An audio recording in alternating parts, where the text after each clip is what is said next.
Hey YouTuber! In this video we will learn how to use Ohm's law and Kirchhoff's law for solving circuits, and we don't want to focus on how to prove this law. We will also do some examples for solving the electrical circuits.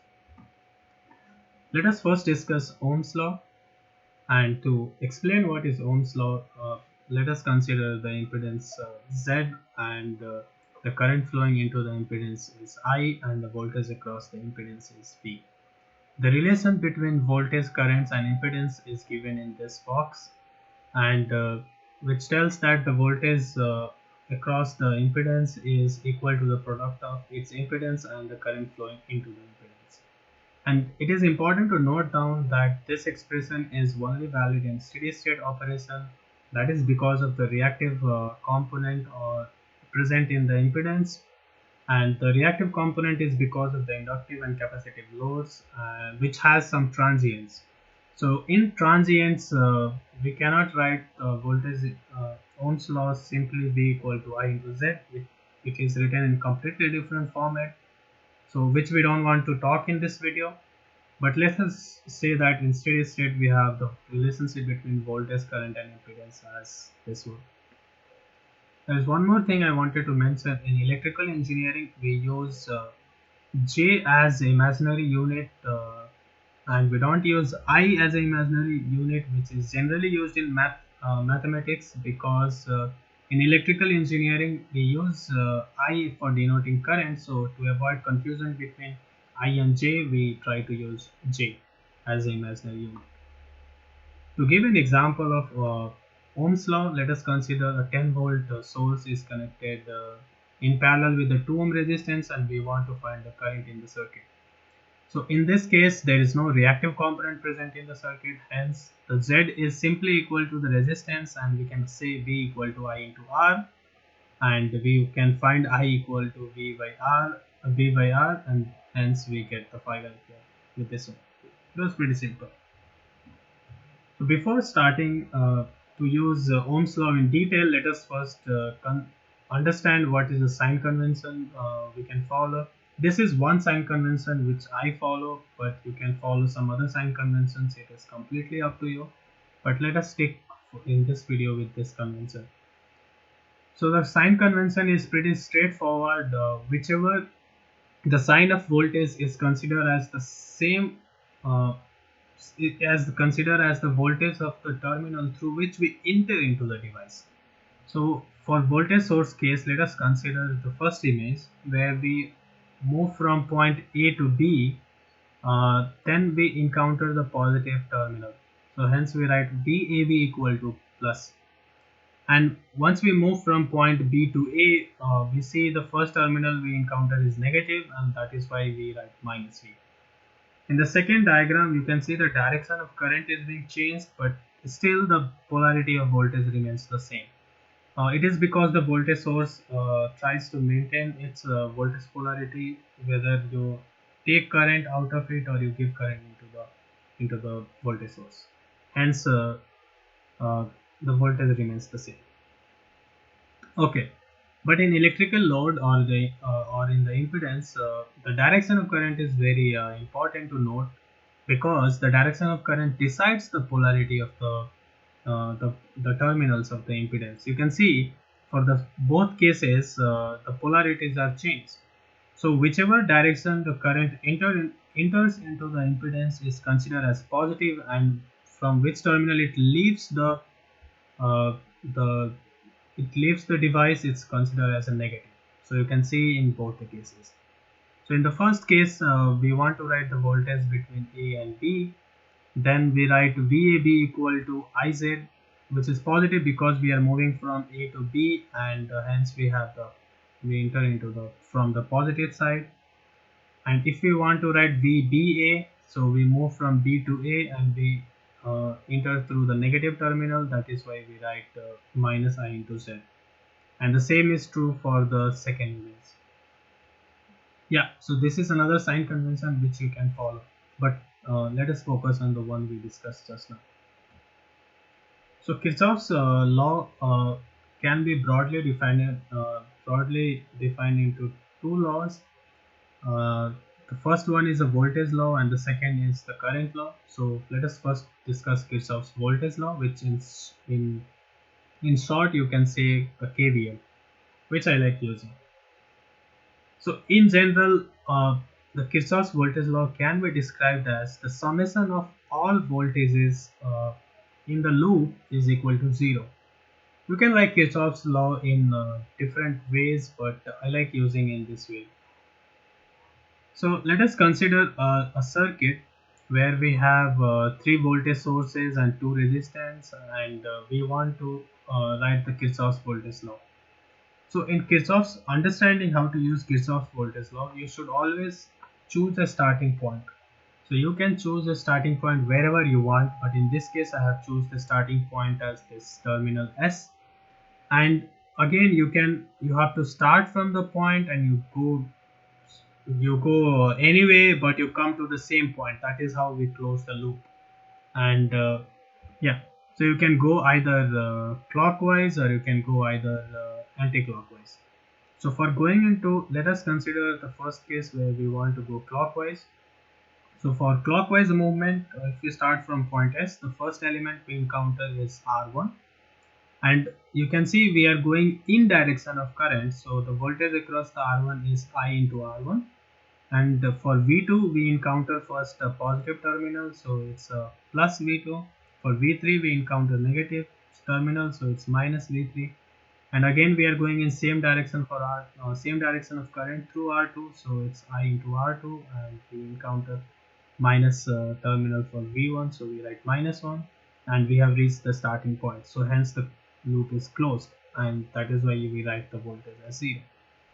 If we want to consider the anti-clockwise movement, then we start from the voltage source V, and you can see we enter in the positive terminal, so we write plus V1. Then we go, now we are going in opposite direction of current. You can see that we move from top to bottom, but the current in the R2 is flowing from bottom to top, so we are going in opposite direction, hence we have to use a minus symbol here, so it becomes minus I R2. And again you can follow the same law and you can write the whole expression. So this one you can rearrange and you can write the equation which is given in the down, and you can see the both equations are same. So what I'm trying to say is you can go either clockwise or you can go either anti-clockwise, and you will get the same expression. So don't hesitate to go anyway, but be careful from whichever point you start, you have to end at that point. So let us consider an example where this is circuit given to you, and we want to find what is the voltage across the 4 ohm with the given polarity. So now we want to solve this circuit. Okay, so there is one, I want you to actually solve this circuit before I give you the answer, so you can pause the video and then you can solve it. So there is one question, how you can define the current. So it might happen that in your actual circuit they give the direction of current and symbol, but if they have not given, then they are making you the boss and you can choose the way you want. So here I have given you the two examples where you can two ways to solve the circuit, and you can, I guess you can follow it. So you can see in the one case I have considered uh, the current direction as the anti-clockwise, and in the another circuit where I consider current as the clockwise direction. And for both the circuit I am starting from the point S and I'm going in a clockwise direction. Okay, so I have choose the two different direction of currents, but I'm following the clockwise rotation in the loop. So let us write the voltage KVL for the first case. So we start from here, we go down, so we find plus, so we write plus 20, then minus 5, and then we are going in opposite direction of current, so we write minus 4 into I, and then we write minus 10, and again so on. So once we solve this equation, we get current value as 1 ampere, and we want to find the voltage at the 4 ohm, and the positive terminal is given on the top. So you can see the current is going in direction with the 4 ohm, so we can simply write 4 into I, the resistance into current, and then we just have a 4 volt here. So for the second assumption of the current, we write the same expressions, but you can see in this case we are going in direction with the resistance. We move in the direction of the current, so we write here plus symbol for the voltage across the resistance, and you can see for 1 volt also we have the plus voltage here, and once you solve it you get the current as a minus 1 ampere. So you can clearly see, if you can use any way, and you get the magnitude same, but the only difference you get is the sign. So you get minus 1 ampere. Now we want to find the voltage, which is again plus. So in this case we want to find the voltage across the resistance in opposite direction of current, so we have to write minus R into I. So we have this minus because we have the opposite direction of current going, and you use the minus 1 as a current value, and you can see minus minus multiplies and it becomes the 4 volt. So basically you have to be careful while writing the equations, but you can choose any direction of current according to your convenience, and you will get the same answer. There is one more thing I would like to mention, that since you have got the minus 1 ampere in the second case as answer, it means that the actual direction of current is opposite to what you have assumed. But nothing wrong, you got the minus answer. Minus is just telling that the direction of current which you assumed is actually like the actual direction is actually opposite to that. But nothing wrong in using any assumption. So again, this is what I have already said. Here is a bonus example for you, and which is very interesting, and I generally use this in all the circuit analysis. So let us consider this circuit, and we want to find the voltage from A to B. So we want to use Kirchhoff's and Ohm's law for finding voltage from A to B and from B to A. So you can see this is just a branch of a circuit, and it could be branch of any circuit, literally any circuit. So if you want to write the Kirchhoff's voltage law in this, then you can write Kirchhoff's voltage law, and we get this expression. I hope you can follow this better now, so I will not try to go each and every element, how you get the positive, negative, and all those things. So you get the VAB as this one, 6 volt. So what we have, the voltage between A to B is a 6 volt. Now for time being, let us now consider that we have just given this part. So we don't know the rest part, and we just know that from A to B what is the current flowing and what is the impedance and what are the voltage sources connected. Now we want to find the voltage AB. Yeah. So how do we do that? It is simple. So the question is asked to find voltage from A to B. So from A to B, you just keep on following the Kirchhoff's law, and you just write so start from point A and end at point B and write all the voltage equations. So starting from A to B, you have the plus 10 here, and then we're going in direction, so 1 into 1, and then we going from we enter into negative terminal, so we have a minus 5, and hence we get the 6 volt. So you need not to write every time the sum of the voltage in the Kirchhoff's law is 0. You can use even this expression. So this is one way to use Kirchhoff's law also, which I like using it more often. Similarly, if you want to find from voltage from B to A, then you start from point B and end at point A, and just applying using the Kirchhoff's law, and that will be your answer. So 5 volt, then we go opposite direction of current, so minus 1 into 1, and then we enter from minus, so we have minus 10 here.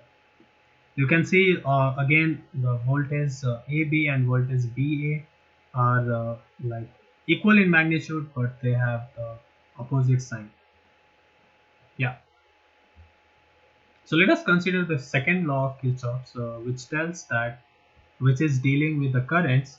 So what it tells is that the summation of the currents coming towards the node will be equal to the summation of currents which is going outside of node.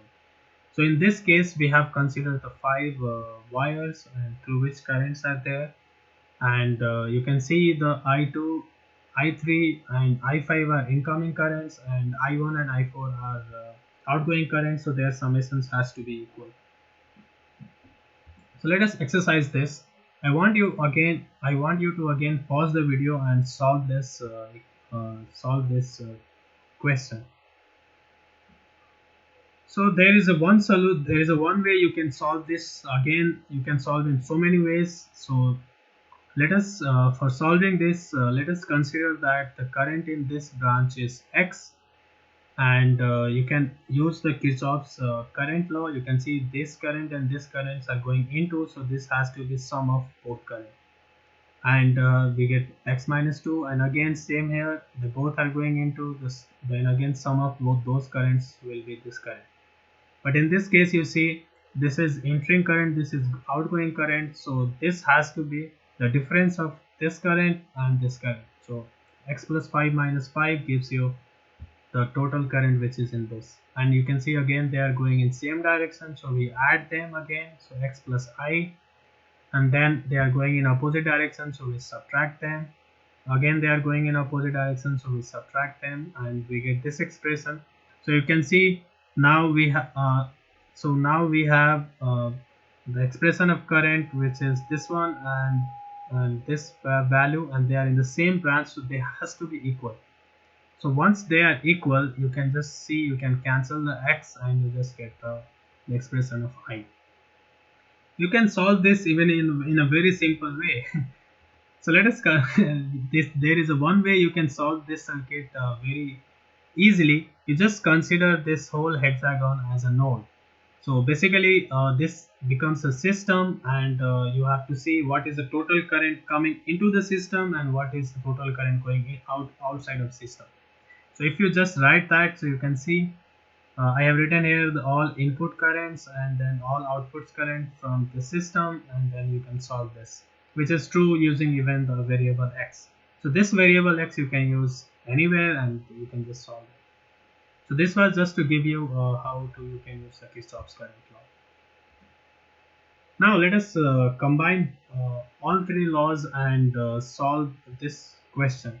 Again, I want to pause the video and solve this circuit by your own, and let's say the answer together.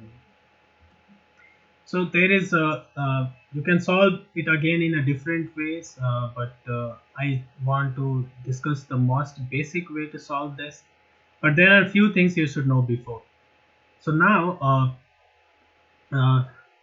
anything connected in series with a current source is redundant. Redundant means like you can avoid that, you can just omit that for solving the electrical circuits. So in this case, we can omit this resistance because the current source will maintain its the magnitude of current irrespective what you connect in the series. And anything connected in parallel with a voltage source, or I would say like, yeah, parallel with the ideal voltage source, you can ignore this because irrespective of what you connect, this terminal voltage will be maintained that much, so which is 10 volt in this case. So how you can start solving this, so there is basically you have to know what is the value of currents in each branch. So for that you have to assume currents. So you start from one and then you keep on adding currents which are like you keep on adding the current variables according to the need. So let us start with the current I1 in this branch, and now you see we know what is the current in this, we know what is current in this, but we don't know what is the current in this branch and this branch. So we don't know two currents. So again we have to assume one more current. So let us assume in the bottom the current is I2. So now we know currents in three wires and three branch, and this branch current we can find using Kirchhoff's current law. So which is pretty simple, I1 plus I2 plus this 1 ampere. and we want to find the current in this branch, and you can see the current will go 1 ampere again in this path. So hence this minus 1 ampere will give us I1 plus I2. So the first step is to omit all redundant components. Second step is to assume current variables and write the according to Kirchhoff's current law, distribute the currents in all branches. The third step is to write the Kirchhoff's voltage law.